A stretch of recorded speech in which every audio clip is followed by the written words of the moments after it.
नमस्कार, मी छाया दुधरकर बोलते. आजची स्टेजवरती उपस्थित फाटक मॅडम आणि देशपांडे सर आणि विरुणकर मॅडम मंचावर उपस्थित आणि सगळ्यात माझ्या बसलेल्या सगळ्या सखी त्यांचे मी आभारी आहे. आणि आजचा विषय आहे भारतीय स्त्री शक्ती. 15 मे भारतीय स्त्री शक्ती हा आता नारी शक्ती हा कुटुंबाविषयी दिवस आहे. तर त्याविषयी आपल्याला बोलायचं आहे.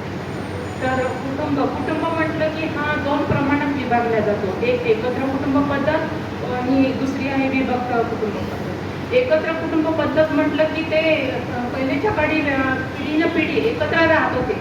तेव्हा इलेक्ट्रिक उपकरण नव्हते, तरी पण त्या पिढीने पिढी त्या चालत होत्या, राहत होत्या.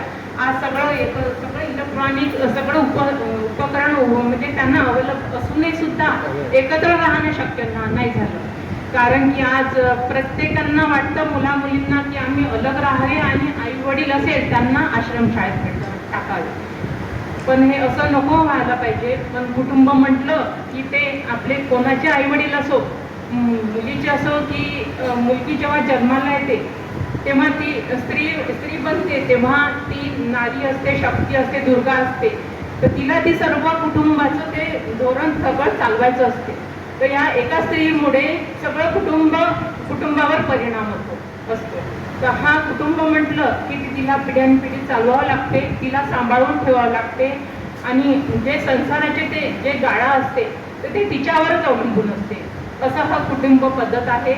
आणि दुसरीकडे म्हटलं की स्त्री म्हणजे ते चालणं जाणं आणि कुठे बाहेर पडणं हे सगळं अडथळे निर्माण होते याच्यामुळे. आणि याच्यामुळे घरामध्ये झगडे निर्माण होते.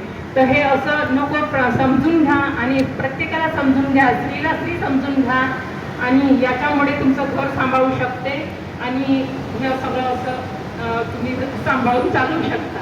एक नारी सबसे भारी ह्या विषयी मी थोडक्यात थांबते. बस.